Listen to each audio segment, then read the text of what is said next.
So for reasons I'm unclear on, the previous version of this got tagged by Instagram for inciting violence. I'm guessing that one of Mike's Whittle followers got their feelings hurt and reported it. So I'm going to recut this and fix a couple mistakes. But I'm going to make sure and talk in nice baby language so I don't hurt anybody's feelings again. Wah! God, I'd think big muscular people would be better able to deal with language and mean words on a screen. But I'd be wrong. All right, let's get to it. Hey kids, it's time for everybody's favorite training topic. Training to muscular failure or not? Let's go! So before I get started, I want to clarify something, because there seems to be a real inability of people to understand the distinction between discussing the nuances of training to failure and advocating training to muscular failure. This is not helped by the fact that people like Mike, due to their inability to address my actual criticisms of what they're claiming 0 reps in reserve are, like to obfuscate and confuse the issue by arguing against something that I never actually said. So let me make it clear.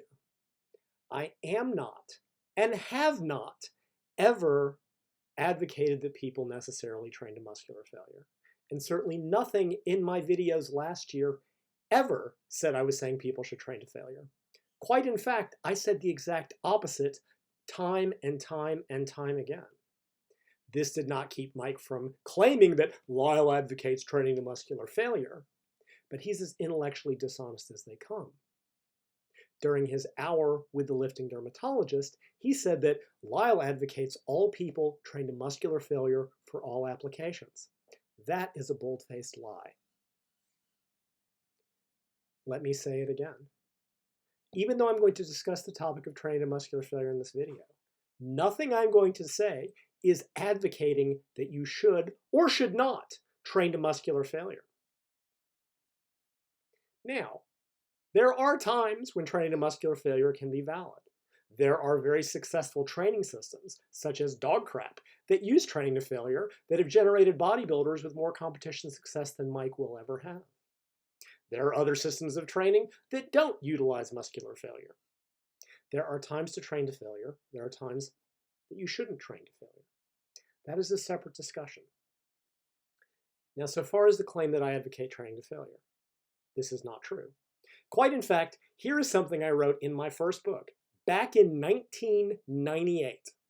It's a little hard to read, but the last sentence says, this author feels that so long as the trainees are training within a repetition or two of failure, such at least 10 repetitions are done when 12 could have been done in good form, progress should occur.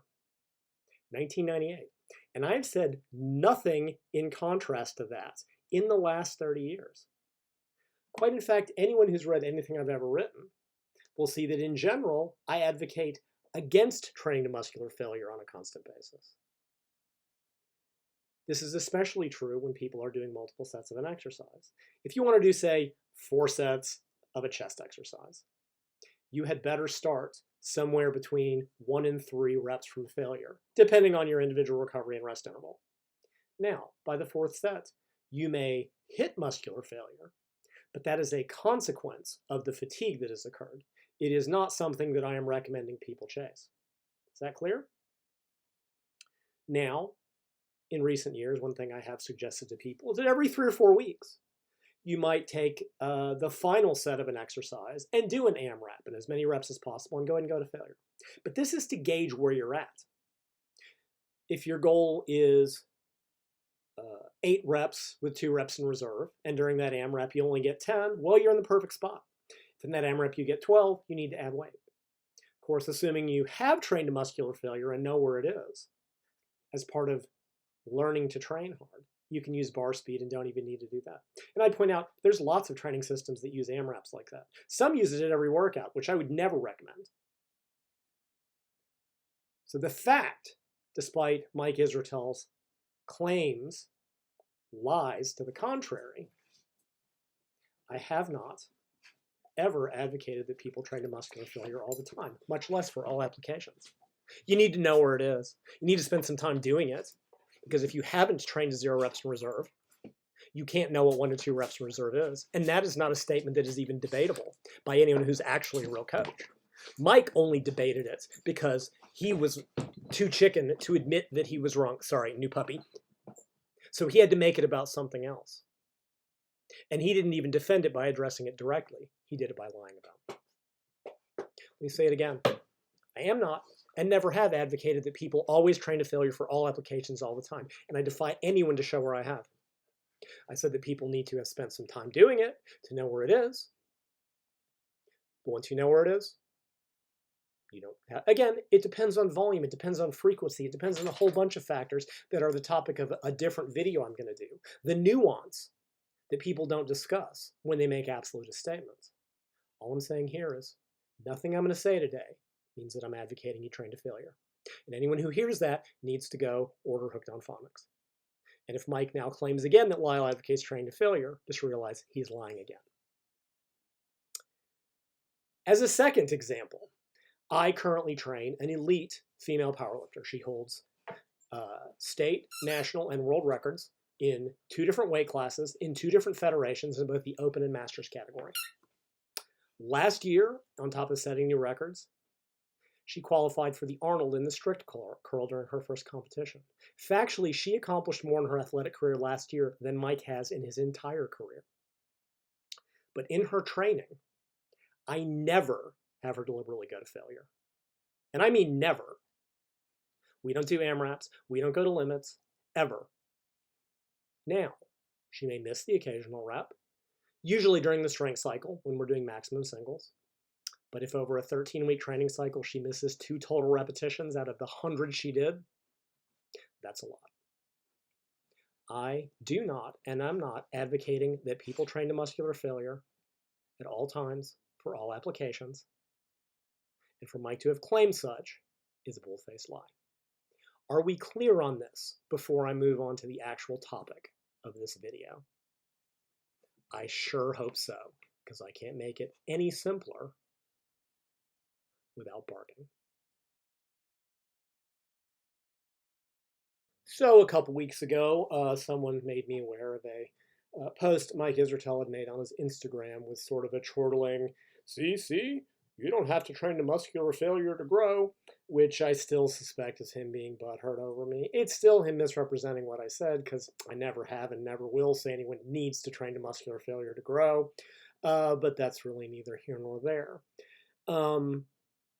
That post was shared from James Kriegers' wall, and as far as I can tell, Mike only posted part of the image, the little infographic that people on Instagram with their short attention spans like, but I wanted to see the original. So James, like so many would babies in this industry, has me blocked because, you know, they can't address my criticisms directly either. But let's face it, we've all got that one Instagram account that we use to look at 30 pictures. And since I don't use it to post on anything, nobody's aware of it, which means James couldn't have it blocked. So I went and found the original post on his wall, which I have put here. And what you can see is he's presented data from a study comparing training to failure to not training to failure. And in the bar graph, you can see that the failure group showed an average growth of 13% and the non-failure group 18%, which seems to suggest a very big difference. Now, if you actually bother to read the text, he does state that the differences between the two were statistically non-significant. In my opinion, he could have probably indicated that a little more directly. Because as it's shown, seems to show that not training to failure is way better. If it were me, I would have added this to the image. Because I know, just like James knows, people don't bother to read the little itty-bitty text. They look at the image, see the infographic, draw their own, probably incorrect inferences, and move on. So I would have made it extremely clear in the image that these were not statistically significant differences. But I believe in transparency, whereas many others in this field, I'll just say to be polite, do not. Now again, assuming you can read the text, James indicates that he first looked at this study in his Weightology newsletter, and I have not read that, nor am I going to. And even if I had, I am concerned with what was presented on Instagram and Instagram only. But one thing you might notice is that as far as I can tell, James did not provide the actual reference in his Instagram image. If I missed it, then that's on me. And I find this interesting because by not doing that, it makes it difficult for many people to actually find the paper. I've seen other people in this industry deliberately misreference something by putting the wrong author name, first author name on a paper, Menno Henselman, because it makes it harder for people to find it and actually check what's being claimed. But being me, I had no trouble finding this paper nearly immediately just based on the data set. Here's the full reference. The full paper is Santaniello N. et al. Effective resistance training of muscular failure versus non-failure on strength, hypertrophy, and muscle architecture in trained individuals, published in Biological Sport, December 2020, volume 37, page 333 to 341. And here's a link if you want to go find it and see if I'm representing it accurately, which I always do. So let's look at the study. Okay, the study lasted 10 weeks. Good. 12 plus would be better, but so be it. This is the nature of exercise science. They started with 18 resistance trained men. They had an average training experience of about 5 years. Good. 14 finished. All right, fine. They measured a bunch of different things. I'm only going to focus on the muscle growth, which they measured muscle thickness by ultrasound. Good. And the technician was actually blinded. Now that fact alone puts it heads and shoulders than most research in this field, where they can't seem to figure out how to blind the assessor to the groups. Brad Schoenfeld just put out a recent meta-analysis. Number one, he used the Pedro analysis scale. Hey, Mike, you remember when you said that stuff like Cochrane weren't applicable to exercise science? Well, maybe you should tell Brad, because you were making stuff up then too. But in it, he actually says that we're not even going to use the criteria for blinding because it's so hard to do in exercise science. Now, it's absolutely impossible to blind the subjects who are on different exercise programs, but to blind the assessor of the ultrasound is trivial. It can be done. Brad can't do it, but other actual good researchers who care about quality science and avoiding bias, who don't feel the need to make excuses when they get criticized for it, can do it. Okay, so first it took their previous weekly volume and it bumped that by 20%. And this is not the first study to do this. I think it's probably the same group, and it might even be the same data analysis from a previous study. The reason they did that is to be like, well, we want to make sure something happens, so we're going to train a little bit harder than they're used to so we can get some sort of growth response. Fine. All right. Now, what was interesting about this study is that it was an inter-subject design. Right? Most studies will take a group of 10 and have them train to failure, and another group and have them not train to failure, and then compare groups. A current trend is to have one person do both. And by that I mean what they'll do is they'll have one leg or one arm do one type of training and the other leg or the other arm do the other type of training. So each individual acts as their own comparison, again, rather than comparing one person to another.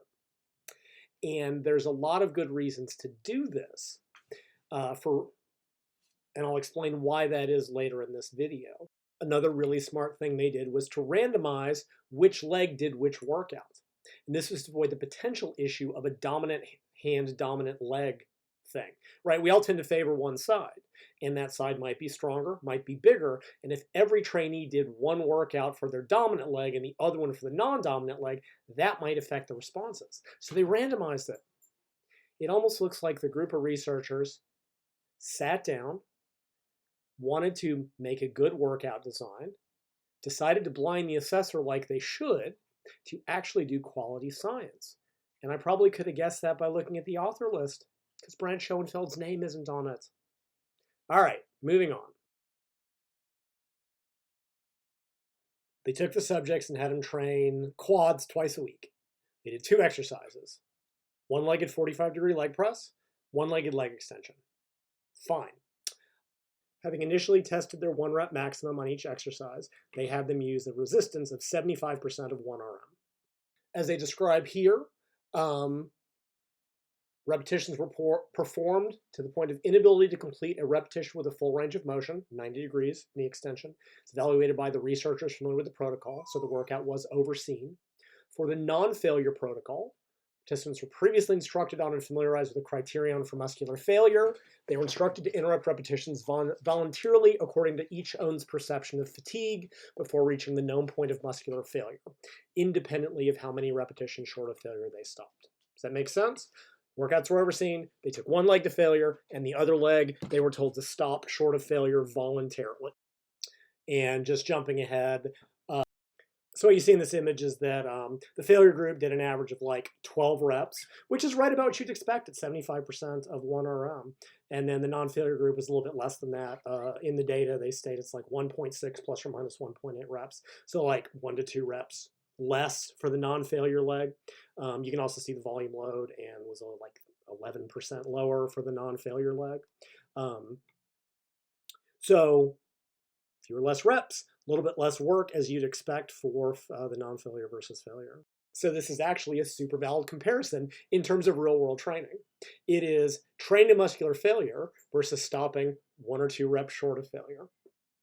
Most studies in this area are absurd. They do things like we compared 3x10 to failure versus 50% as many repetitions. So they're comparing 3 sets to failure versus 6 warm-up sets. This actually has relevance to how people do, well, not do, but at least should train. So far in the video, I got no problems whatsoever. This is actually one of the better studies I've seen in this field. Moving on. So just to remind you, they train twice a week for 8 weeks, doing both exercises for each individual leg with each individual protocol at each workout. One thing I really wasn't clear on, and you can see here, is they state that a 2-minute rest interval was allowed between sets in both protocols. I'm not 100% sure if that means 2 minutes between each individual leg or 2 minutes for sets for each of the legs. I did reach out to the researchers via email, try to get clarification, did not hear back. So I'm going to assume it means 2 minutes between each leg. So leg to failure, 2 minutes, leg not to failure, 2 minutes, leg to failure. I could be wrong about that. The results, as indicated, the average growth response was, so you can see the results here looking at the cross-sectional area measured in square centimeters, 32.9 plus or minus 5.3 centimeters squared to 37.2 plus or minus 5.6 for the failure group. That represented 13.5% growth with a range of 7 to 20%. For the non-failure group, it was 32 plus or minus 5.9 to 37.5 plus or minus 6.6, 18.1% average growth, 9.4 to 26.8, and the effect sizes of 0.7 and 0.8 were both very similar. The other data, if you're wondering, that's pennation angle, fascicle length, 1RM leg press, 1RM leg extension. I didn't talk about those because they too were all on average identical with no statistically significant difference between the failure and non-failure group in any of this data. So again, only focusing on muscle growth. Moving on. So fine, in terms of every parameter measured, muscle growth, pennation angle, fascicle length, 1RM for the 2 different exercises, there was no statistically significant difference in the results between failure and non-failure. Boom. At least for this workout, there's no need to go to muscular failure to get results. Something I have never said to the contrary or argued to the contrary, which in 1998 I said exactly that. As long as you're within 1 to 2 reps, you're fine. And we could even go 3 to 4 depending on a whole host of factors. Now, one thing they do mention in the discussion is that this conclusion only holds for heavier sets. Something else I've been writing about for like 15 years. When you're talking about the low load sets, the sets of 25 to 35 with low percentages, we do know that you need to go to muscular failure or the growth response isn't the same. So this data does not hold across the board. It holds for heavy sets in whatever, the 6 to 8, clearly up to the 12 rep range, maybe a little bit higher, but as you get into lighter stuff, you do have to go to muscular failure. And again, I've never said anything to the contrary. In fact, if you take the time to go read what I wrote on my website about this, I flat out said, this is based on recruitment, rate coding, the effective reps model, that you do not have to go to muscular failure for heavy sets, and you do on light sets. So, Mike, your lies notwithstanding, I've never said that you had to go to muscular failure to grow. I defy anyone to show me where I did. They did present the individual data, which I've shown here. One of the things you can see is that the non-failure group had this one epic responder. Because like I said, the range for the failure group was like 7 to 20 square centimeters, and the non-failure group was 9.4 to 26.8. So that one guy got like 6.8 square centimeters more. And I'm willing to bet you that if you took out that one hyper responder, the averages would be basically identical. And whether that's true or not, it still makes the point. Going to total failure versus stopping 1 or 2 reps short of true failure generates the same growth response. Repeating 4 heavy sets. This does not apply to the light load sets. Clearly for heavier sets, whether you're at failure 1 or 2 reps short of that, you get the same growth response. And yet again, I've never said anything to the contrary. Mike's lies notwithstanding. So honestly, so far so good, right? The study was long enough, had enough people, used a good design, blinded assessor, because it can be done, albeit not by Brad. So you ask, what's my problem? Well, irrespective of the study, and again, focusing on what was presented on Instagram, I might gently argue that James, I wouldn't say deliberately, but somewhat misrepresented the data by not making it clear that it was statistically insignificant in terms of the differences. Because he knows people don't read the text, just as I do. The difference is I want people to be very aware of what I'm saying. He also didn't provide the reference, so far as I can tell, making it a little bit harder to find, even if I can always do it. I find this disingenuous, but that's pretty much par for the course in this industry. For all I know, James addressed all this in detail in his Weightology newsletter. I haven't read it. I'm not gonna read it. I wouldn't pay for it. I couldn't even be bothered to pirate it. And even if I did, I'm less concerned with that and more concerned with how this was presented on Instagram, which is what I'm focusing on top of the study itself. But you ask, Lyle, what is your actual issue with this study, and why are you wasting our time with this nonsense? Here is my issue with this. The problem I'm going to discuss has less to do with this specific paper, although I think it has this problem, so much as a general trend I see in a lot of papers that certain evidence-based fitness professionals accept uncritically because it fits their bias without really thinking about it. And I guess my title card kind of gave it away. It's the impossible workout problem. Because you might remember, said that they took these subjects, they took their weekly volumes for quads, and they added 20% to that to make sure they got a response, which I fundamentally have no issue with. What I didn't mention yet was how many sets they were doing before or during the study.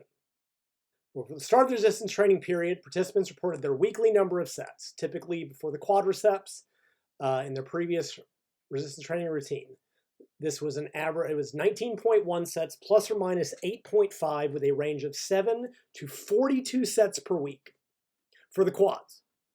Let me repeat that. The subjects did anywhere from a low of 7 sets per week for the quads to 42 sets per week for the quads. 42 sets. I mean, it's not even Brad's 45 sets per week, but still, 42 sets per week. Okay, but then they bumped that by an additional 20%. Based on individual training logs, each participant had their weekly number of sets increased by 20% to better explore individual adaptive responses and increase the precision of resistance training effects on muscle hypertrophy. I already said that I have no fundamental problem with the 20% increase, but we need to do the math on that so we can reality check it. So 7 sets per week plus 20% is 1.4 sets. Let's call it 8 to 9 sets per week because you can't do 0.4 of a set. The 42 set per week group at 20%, that's just over 8 sets. That's 50 sets per week for the quadriceps. 50 sets per week for the quadriceps. One more time, 50 sets per week for the quadriceps. Just the quads, 50 sets for the quads. Not the legs, the quad. All right, let's do some quick maths. So we had a range of 8 to 50 sets per week for the quadriceps. This is divided into 2 workouts. That means 4 to 25 sets per workout for the quadriceps. This was further divided into the one-legged 45-degree leg press and the one-legged leg extension. So we take 4 to 25 sets per workout, and we get 2 sets for leg press, leg extension at the low end, and call it 12 and a half, so however they divided it, for the leg press and the leg extension in the highest volumes. Does that make sense? 4 to 50 sets per week, 2 workouts per week, 2 exercises per workout. We end up with a per workout range of 2 to 25 sets for the quadriceps. Now here's how they describe it, and it's a little bit different, but it's saying exactly the same thing. So they state that after the 20% increase, sets were equally distributed between the 45-degree leg press. They said kind of 11.5 plus or minus 5.1, range of 4 to 25. This is per week. And leg extension, so that's 11.6 plus or minus 5.2, range 4 to 25. So what they're saying is that the subjects did 4 to 25 sets per week on the leg press, 4 to 25 sets on the leg extension. Again, divide that by 2 per workout. So per workout, the subjects did anywhere from 4 at the low end to 25 at the high end, total sets, where one leg went to muscular failure, and the other leg stopped 1 to 2 reps short of failure on average. 25 sets to muscular failure at the high end, alternated with 25 sets just short of muscular failure across 2 different exercises. Obviously, I'm making a point about the extremes, and if you look, it says that on average, the subjects did like 11 and a half. Let's call it 12 sets per workout, per leg, so 6 leg press, 6 leg extension. I'm looking at the extremes, especially the 25 sets per workout, 50 sets per week, because it brings up an important question. So I have a genuine question. Do any of y'all believe that this is possible? That someone could actually do 50 sets per week or 25 sets per workout to complete muscular failure for one muscle group? I'm genuinely asking. Because this brings me to sort of my general commentary, that again, this study is exemplary of.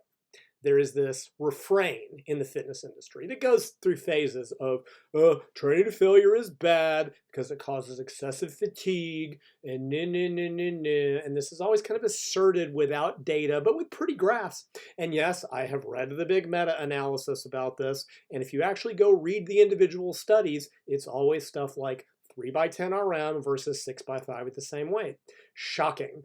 3 sets of 10 to failure is more fatiguing than 6 warm-up sets. Those are not ecologically valid comparisons, like this study actually was. And there is another recent study that I don't have time to get into. Buddy of mine, Paul Serafini, was one of the authors, if you want to go look it up. They compared failure to stopping a couple reps short of failure and showed that fatigue was no different, at least in the tests that they did. When you do artificial comparisons, you see this issue. But when you do real-world comparisons, that most studies have not, maybe not so much. Once again, the study we're looking at, very ecologically valid in my opinion in terms of comparing training to failure versus 1 or 2 reps short. But here's my issue. If you're going to say in one breath that training to muscular failure causes excessive fatigue either in the short term or between workouts or cumulatively, then you have to explain how these workouts in any individual workout are possible and how the studies are possible. In this specific study, the highest volume group did 25 sets to muscular failure twice a week. That's 50 sets to failure for 8 weeks. That's 400 sets to muscular failure. And they grew. Was muscular failure bad, or was this workout impossible and not done as described? In Brad Schoenfeld's volume study, the highest volume group supposedly did 45 sets to failure across 3 muscle groups, 3 times per week. That's, 135 sets to failure per week for 8 weeks, or maybe it was 10, I think it was 8. Regardless, 800 sets to muscular failure. Was failure bad? Was the study invalid? Was the workout actually not to failure? Brigado has a paper out there, 32 sets per week to muscular failure. Across 8 or 10 weeks, 240 to 300 sets to failure. The simple fact is this. Either training to muscular failure causes excessive acute and or long-term fatigue, meaning either during the workout or between workouts, or these studies are impossible to complete as described and cannot be valid. You cannot have it both ways. You cannot say that failure is bad and causes excessive fatigue, and in the same breath say these studies, which agree with what we already believe in terms of volume and non-failure, are valid despite having literally impossible per workout, per week, per study volumes to muscular failure. Those statements contradict one another. Feel free to explain. So let me ask the question again. Do the people watching this believe that at the highest volumes, this workout can be done? That someone can actually do 25 sets to muscular failure on one leg, followed by 25 sets to 1 or 2 reps short of muscular failure on the other leg, and do that twice a week for 8 weeks? Do you actually believe that it can be done? Because I'm willing to bet that you don't. A couple years ago, I did a little piece where I said that I think that these workouts, or at least a workout in these studies, should be videoed and put online. And this is the reason. Because anyone who is actually trained hard and trained to the point of real muscular failure can look at these workouts and know that they are factually impossible to complete. One of Bragado's studies is 8 by 10 repetition maximum, that is to failure, in the squat with a 60-second rest interval, followed by 10 sets in the leg press to failure on 60 seconds. That workout cannot be done. It can't. By the second or third set, to true failure, you wouldn't get off the floor. These workouts should be videoed to prove that they are being done as described in the paper, because I don't believe them, and I don't think any of you believe them. But if you do believe them, and if you do disagree with me, then it's very simple. Prove me wrong. Now it's always about this time in these videos that I know that the people watching it who don't like me or who idolize Mike or whatever are like, Lyle doesn't know what he's talking about and he's just out of touch and old and blah, blah, blah, blah, blah. And to which I say that your words don't matter. If you think I'm wrong, prove me wrong. And the only way you can do that is by taking a video of yourself doing this workout. I've said this before in other videos. If you disagree with me, prove me wrong. And yet whenever I do that, nobody ever steps up. It's been a year and I'm still waiting for Mike to send me a video of him doing a single set to limits. He has spent hours deflecting, obfuscating, insulting me, bold-faced lying about me, instead of taking the 3 minutes to shoot the video that a man would have stepped up to do a year ago. If you disagree with me and you think this workout is valid, here's what I want you to do. You're going to do 25 sets, half of which are done on the single leg 45-degree leg press, half of which are done on the single leg extension. You will take one leg to muscular failure, which means you cannot complete the repetition no matter how much effort you give. Rest 2 minutes. Do the other leg to 2 reps short of that. Just repeat back and forth. Shoot a video. One video, no edits. Hell, it'll take you like 90 minutes. And send it to me at the email address that you're looking at right now. If you do that, I'll put it online and be the first to admit that I was wrong. Like I said, whenever I issue challenges like this, I get exactly 0 emails. Because I'm right, and you know I'm right. This workout is impossible.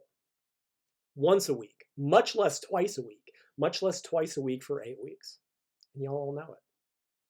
And if you think I'm wrong, prove me wrong, or admit that I'm right. Don't get me wrong. I'm not saying we should dismiss this study. Obviously, at the low volumes, this workout is absolutely doable. Do I believe firmly that guys did 4 sets in a workout to failure, 2 on leg press, 2 on leg extension? Absolutely. Maybe even up at 8 to 10 sets, it could be done with some level of quality. But 25 sets in a workout to concentric muscular failure on one leg, alternated with 1 to 2 reps in reserve on the other leg? No way. No way. It's not possible. It can't be done.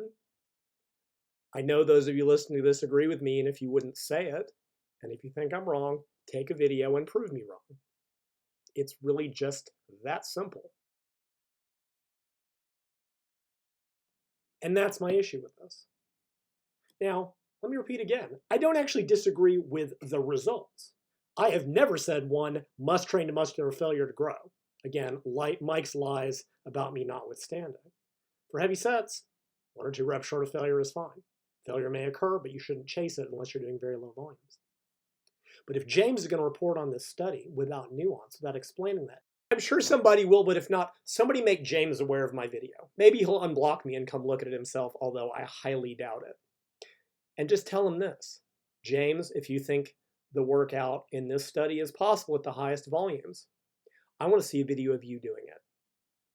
Put up or shut up. It's that simple. If you think this is possible, if you think 25 sets to muscular failure alternated with 25 sets 1 to 2 reps short in a single workout, much less 2 workouts a week for 8 weeks is possible, you send me the video of you doing it. If you don't want to do this study, you send me a video of you doing Brad's study, the one you defended so heartily. Do the Brigado study. I don't care. Do one of these workouts that anyone with any actual training experience would know is completely impossible and completely invalid, but which all of you take completely at face value, despite the fact that you should know that these workouts can't be done. James, you send me a video of you doing the workout. You report it on the study, you prove it can be done. Or any of the other evidence-based fitness professionals that take these studies at face value. Send me a video of you doing the workout. I won't hold my breath. I never get videos from you guys or your little followers when I issue this challenge, because you think that insults and excuses mean something. Take the video, prove the workout can be done, and that'll prove me wrong. Your silence indicates that you know I'm right, even if exactly 0 of you would ever have the guts to admit it publicly, because then you might be seen agreeing with the big meanie Lyle McDonald who hurt my... You big crybabies. All right, let's wrap up. Wrap it up. Originally I had some other thoughts, but I trimmed them. This got too long as always, and I'm already bored of this, as I'm sure you are. Let me state again, I don't actually disagree with the results of this study. Despite Mike's lies, I have never said anyone must train to muscular failure to grow, and I defy anyone to show that I have. I can show you that over 30 years I've said actually the exact opposite, starting back in 1998 and continuing through today. I've never said that. I think only AHIT guys still maintain that. It's obvious that for heavy sets in the, 6 to 12, 15 rep range, failure, rep or 2 short of failure is the same. For light load sets, you do need to go to failure. That's in the research, and that's not arguable either. So I don't necessarily disagree with the study per se. It was actually extremely well done by the incredibly poor standards of the exercise science research realm. I don't disagree with the conclusions. Mainly, I was using it to, A, give me a chance to really clarify where I stand on the muscular failure thing. So hopefully Mike Israetel can no longer get away with his out-and-out lies about me. But B, to point out the issue with the impossible study designs, the impossible workouts, the contradictions of the fitness industry, where they say that failure is bad, which it can be, but that these workouts are possible and these studies can be taken at face value because they tell these folks what they want to hear. I'll say it one last time. If you think that 25 sets to complete failure for the quads can be done in one workout alternated with sets 2 reps short of failure, take a video, no edits, send it to me at this email address, and prove me wrong. Otherwise, just admit that I'm right, because you all know that I am. And that's where I'll wrap up, and I hope that I didn't hurt anybody's little feelings by being too mean to them.